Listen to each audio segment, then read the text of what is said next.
Bienvenidos, buscadores de enigmas y curiosos del horror. Yo soy la sombra. Y aquí, en La sombra en la pared, te embarcarás hoy en un viaje a lo más perturbador de nuestra historia. Prepárense, porque lo que vamos a desenterrar se negará a ser olvidado. Acércate. Hay historias que, por más que intentamos archivarlas en los rincones más oscuros de la memoria, se resisten a ser olvidadas.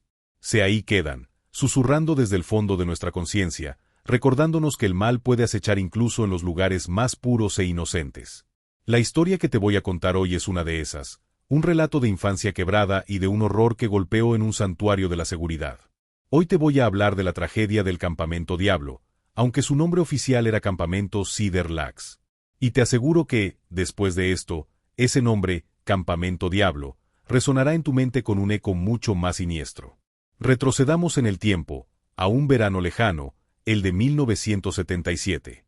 Era junio, los días eran largos, perezosos, y el aire vibraba con la promesa de la aventura, la libertad y la despreocupación de las vacaciones escolares. En el corazón de Oklahoma, un estado que a menudo se pinta con cielos abiertos y praderas infinitas, se alzaba el campamento Cedar Lax. Era un lugar idílico, rodeado de frondosos bosques, un auténtico paraíso natural. Para cientos de niñas Girl Scouts y sus consejeras, era el destino soñado, un refugio de naturaleza, amistad y diversión, lejos del ajetreo de la vida cotidiana. Imagina las expectativas, la emoción de pasar días enteros lejos de casa, de la rutina diaria, bajo las estrellas, haciendo nuevas amigas y contando historias de fantasmas alrededor de una fogata humeante. Era un lugar diseñado para la alegría, para la seguridad, para la construcción de esos recuerdos felices que se guardan para siempre. La noche del 12 de junio de 1977 fue la primera de muchas. El campamento estaba en pleno apogeo. El sol se había puesto, tiñendo el cielo de tonos anaranjados y violetas antes de ceder a la oscuridad. El aire, todavía cálido, se llenaba con el aroma del pino y la humedad de la tierra después de un día soleado. Las fogatas comenzaban a crepitar, sus chispas bailando juguetonas contra el lienzo oscuro del cielo nocturno. Las risas de las niñas, el eco de sus voces, llenaban el aire, mezclándose con el arrullo hipnótico de los grillos, la banda sonora perfecta de una noche de verano ideal. Las tiendas, con sus lonas verdes y marrones, se esparcían por el terreno boscoso, pequeños puntos de luz que albergaban sueños inocentes. 3 de esas tiendas, las número 1, 7 y, en particular, la tienda número 8, se convertirían, sin que nadie lo supiera, en el escenario de un horror inimaginable, un punto de no retorno. En la tienda número 8, en particular, dormían 3 pequeñas Girl Scouts, la encarnación misma de la inocencia, la vulnerabilidad. Estaba Lori Farmer, de solo 8 años, una niña rubia, risueña, con una vivacidad que contagiaba a todos a su alrededor. Junto a ella, Denise Milner, de 10 años, una niña morena, conocida por su dulzura y su calma, la que siempre mantenía la compostura. Y finalmente, Michelle Guse, de 9 años, una joven enérgica, de pelo oscuro, llena de vida y entusiasmo. Habían pasado el día con la efervescencia propia de su edad, participando en las actividades del campamento, riendo, jugando. Ahora, en la oscuridad acogedora de su tienda, con el suave murmullo del campamento a su alrededor, se preparaban para el sueño, para los dulces sueños de la infancia.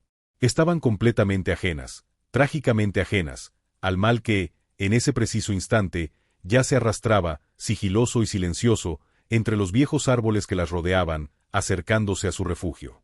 La mañana del 13 de junio amaneció con la promesa de un nuevo día, pero para el Campamento Diablo, esa promesa se convertiría en una pesadilla perpetua.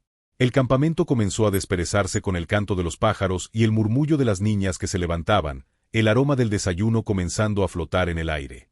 Pero mientras la vida regresaba al resto del campamento, un silencio demasiado profundo, demasiado denso, envolvía la tienda número 8. Era un silencio que no cuadraba con la energía de 3 niñas. Una de las consejeras, Carla Willite, que se encargaba de Lori, Denise y Michelle, se acercó a la tienda para revisar si las niñas ya estaban despiertas. Y ahí, justo ahí, al llegar frente a la lona, una punzada de preocupación la asaltó. La cremallera de la tienda estaba abierta de una forma extraña. Una sensación helada, como una mano invisible y gélida, le recorrió la espalda, un escalofrío que presagiaba algo terrible, algo fuera de lugar. Al mirar dentro, la visión que la recibió la golpeó con la fuerza de un rayo, una imagen que la perseguiría por el resto de su vida, una pesadilla grabada a fuego en su mente y en la de todos los que la vieron después. Los sacos de dormir estaban revueltos, tirados sin orden, como si hubieran sido abandonados con una premura desesperada. Y dentro, los pequeños cuerpos de Lori Farmer, Denise Milner y Michelle Guse yacían sin vida, brutalmente asesinados. El campamento, ese lugar que la noche anterior era sinónimo de risas y alegría, se transformó en un infierno en la tierra. Gritos de horror perforaron el aire, el pánico se extendió como un incendio forestal entre las niñas que apenas eran mayores que las víctimas. La histeria se apoderó de las consejeras, de los pocos adultos presentes. Fue un caos absoluto. La policía y los equipos de emergencia llegaron rápidamente. Su presencia, las sirenas, los coches patrulla, rompiendo la idílica imagen del campamento con la fría realidad de una escena del crimen. La brutalidad del crimen era incomprensible. Las niñas habían sido golpeadas con saña, estranguladas con una ferocidad inaudita y agredidas sexualmente. Sus pequeños cuerpos, esas vidas apenas comenzadas, mostraron la marca de una violencia extrema, una furia desatada que a nadie le cabía en la cabeza. Quienquiera que fuera, había cometido una atrocidad, un acto de pura depravación, un mal sin nombre manifestado en el lugar más sagrado para la infancia. Y justo ahí, en medio de la desolación y el horror, la policía encontró una pista crucial, una huella dactilar de un hombre, en la linterna de Michelle Guse. Ese fue el primer hilo, el más crucial, que intentaron seguir en este tapiz de horror y desconcierto, el primer indicio palpable de la identidad del monstruo. Y esa huella dactilar los llevó a un nombre, a una presencia que ya conocía demasiado bien en la zona, una que se rumoreaba con miedo y resignación en los pueblos cercanos, Gene Leroy Hart. Era un hombre de 34 años en ese momento, un fugitivo con un expediente criminal tan largo como la noche, un historial que incluía secuestro, violación y robo a mano armada. Llevaba años jugando al gato y al ratón con la ley, una figura casi mítica, un espectro que se movía sin ser visto entre las cuevas y los densos bosques de esa misma región, un experto en esconderse. Para la policía, no había duda. Hart conoció el terreno del campamento como la palma de su mano. Era un depredador con un historial que lo precedía. La linterna de Michelle con su huella era, para ellos, la prueba irrefutable. Así que lanzaron una de las cacerías humanas más grandes que Oklahoma había visto jamás. Durante 10 meses, Gene Leroy Hart fue el hombre más buscado de Estados Unidos. Se desplegaron millas de agentes de la ley, helicópteros sobrevolando los árboles y perros de rastreo recorriendo cada centímetro de los densos bosques que rodeaban el campamento Diablo. La tensión en la comunidad era palpable. Los padres no dormían tranquilos. La idea de un monstruo acechando tan cerca de un campamento de Girl Scouts, de sus propios hijos, era una pesadilla viviente, una amenaza constante que se cernía sobre todos.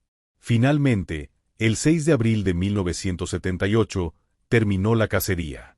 Gene Leroy Hart fue capturado en un área remota, emergiendo de las profundidades del bosque donde se había escondido como una bestia salvaje. La noticia fue recibida con un suspiro de alivio en todo el país. La gente pensó que el horror había terminado, que la pesadilla había terminado. Pero, el misterio rara vez se disipa por completo. A veces, solo se transforma, se retuerce, y el caso del campamento Diablo es un claro ejemplo de ello.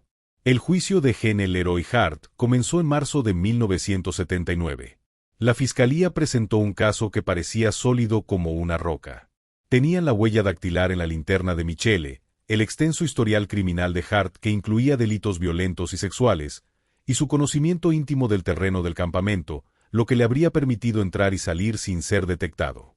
Pero la defensa de Hart, liderada por un abogado astuto y experimentado, comenzó a sembrar las semillas de la duda, una duda que se convertiría en la raíz de un enigma aún mayor, uno que aún hoy nos persigue.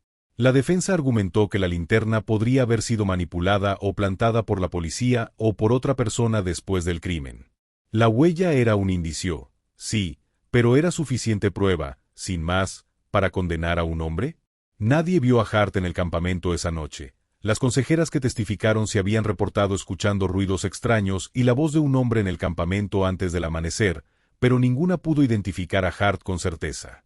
Además, y este fue un punto crucial, en esa época, los estándares forenses no eran tan rigurosos como hoy. La protección de la escena, la recolección de pruebas, todo fue cuestionado, lo que permitió a la defensa sembrar dudas sobre la integridad de la evidencia. El jurado, al final, tuvo que considerar si la prueba de la huella, aunque incriminatoria, era la única que lo conectaba directamente con los asesinatos. Y entonces llegó el veredicto. El que nadie, absolutamente nadie, esperaba. A pesar de la indignación pública masiva que se había generado, a pesar de la aparente solidez del caso para muchos, Gene Leroy Hart fue absuelto de los asesinatos. ¡Absuelto! ¿Te lo puedes creer? Fue un golpe al estómago para las familias de las niñas, para los investigadores que habían trabajado sin descanso, para toda la sociedad. ¿Cómo era posible? El presunto asesino de 3 pequeñas niñas, un depredador conocido con un historial brutal, fue declarado no culpable de ese crimen específico. Este veredicto no solo liberó a Hart, quien, de todos modos, volvió a prisión para cumplir condena por cargos anteriores, incluyendo secuestro y violación de otras víctimas, sino que también sumió el caso en un abismo de misterio aún más profundo, uno que persiste hasta el día de hoy. La pregunta que se cernía sobre todos era desgarradora, una pregunta que carcomía el alma. Si no fue Hart, entonces, ¿quién fue? Y si fue él, ¿cómo pudo la justicia fallar de esa manera tan catastrófica? La absolución de Hart abrió la puerta a una serie de teorías que han obsesionado a investigadores, criminólogos y al público durante décadas. Porque cuando la verdad oficial no satisface, la mente humana busca sus propias respuestas en los rincones más oscuros y prohibidos. La teoría más extendida, la que la mayoría de los investigadores que trabajaron en el caso y gran parte del público aún sostienen, es que sí, fue Gene Leroy Hart, que él fue el único responsable de la masacre. Creen que la justicia simplemente falló debido a una defensa hábil que explotó las debilidades procesales de la época, o a un jurado que fue demasiado escrupuloso con el concepto de duda razonable. Su historial de violencia sexual, su conocimiento del terreno para evadir la captura y la huella en la linterna son pruebas que, para muchos, apuntan inequívocamente a él como el único culpable. Es la teoría más directa, la más cruda, y quizás la más difícil de aceptar, porque significa que un monstruo salió con la suya, que logró evadir la responsabilidad por los crímenes más atroces que pueda cometer un ser humano. Pero hay otras posibilidades que tejen un relato aún más inquietante. Algunos se preguntan si la huella dactilar en la linterna no fue, quizás, un error en la cadena de custodia, o si Hart simplemente estuvo en el campamento en algún momento pero no fue el asesino. Podría haber sido otro depredador, una presencia aún más escurridiza, un verdadero fantasma que acechaba en los bosques y aprovechó la vulnerabilidad de la primera noche de campamento. Piensa en los testimonios de las consejeras que reportaron haber escuchado varias voces esa noche, no solo una. Si fue así, ¿fue un solo lobo solitario el que irrumpió en la tienda número 8, o fueron varios los que se arrastraron por el campamento esa noche? La idea de múltiples atacantes, o de un asesino completamente desconocido que desapareció sin dejar más rastro, es aún más aterradora, porque significa que el peligro podría haber estado mucho más cerca, o ser mucho más complejo, de lo que se pensó inicialmente. Y luego está la teoría que te dejará helado hasta los huesos, esa que solo se susurra en los círculos más oscuros y que rara vez se menciona en las versiones oficiales. Una mujer, Mary Jane Payne, que había sido amiga de Gene Leroy Hart y que fue citada en un libro sobre el caso, afirmó que él había confesado algo horrible. Dijo que las niñas no fueron asesinadas al azar, sino como parte de un pacto de sangre o un ritual satánico. Hart supuestamente le dijo a Payne que no estaba solo, que había otras personas con él esa noche en el campamento, y que los crímenes fueron parte de un acto deliberado, calculado, con un propósito macabro. Esta teoría es altamente especulativa, nunca fue probada en los tribunales y no hay pruebas sólidas que la corroboren más allá de la palabra de Payne. Sin embargo, si fuera cierto, añadiría una capa de horror ritualístico incomprensible al caso. ¿Un culto oscuro operando en esos mismos bosques? ¿Un sacrificio que nadie pudo detener? La sola idea es suficiente para que el corazón te lata con una fuerza desbocada. Gene Leroy Hart murió en prisión en 1979 de un ataque al corazón, mientras cumplía condena por los otros delitos por los que sí fue sentenciado. Con su muerte, la posibilidad de una confesión, de una verdad definitiva que pudiera traer algo de paz a las familias de Lori, Denise y Michelle, se desvaneció para siempre. Se llevó consigo los secretos que cargaba, dejándonos solo con las preguntas. El campamento Cedar Lakes cambió su nombre a Camp Scott y continuó operando por un tiempo, intentando sacudirse la mancha de la tragedia. Pero el recuerdo de lo que ocurrió esa noche nunca lo abandonó. La reputación del lugar estaba marcada a fuego. Finalmente, en 1988, el campamento cerró sus puertas para siempre. Hoy, el lugar permanece, un sitio silencioso y cubierto de vegetación, un espacio que la naturaleza ha reclamado, guardando sus secretos bajo el cielo de Oklahoma. Es un monumento mudo a la tragedia, a la inocencia perdida y a las preguntas sin respuesta que aún flotan en el aire. La brutalidad de los crímenes, la vulnerabilidad extrema de las víctimas, la persecución de un fugitivo y el impactante veredicto de no culpabilidad han asegurado que el caso de la tragedia del Campamento Diablo siga siendo uno de los mayores enigmas sin resolver de Estados Unidos. Un horror que se niega a desaparecer, que sigue acechando la memoria, un recordatorio constante de que a veces, incluso los lugares que prometen seguridad y en los días que deberían ser de pura alegría, el mal puede golpear y dejar una cicatriz permanente en el alma de una nación. Las preguntas persisten. ¿Quién fue realmente el asesino?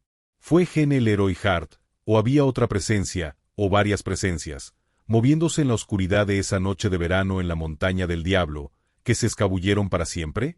Esa es la pregunta que sigue resonando en los vientos de Oklahoma. Porque a veces, las sombras de la noche, las que acechan en las esquinas más oscuras de la historia, son las que más nos fascinan. Desde La Sombra en la Pared, nos despedimos por hoy. Prepárense para la próxima semana, donde desenterraremos otra relación que los dejará al borde de sus asientos. Y antes de irse, no olviden suscribirse al canal y darle me gusta a este video si se atrevieron a acompañarnos en la oscuridad. Su apoyo mantiene viva a La Sombra. Hasta entonces, cuídense de las sombras.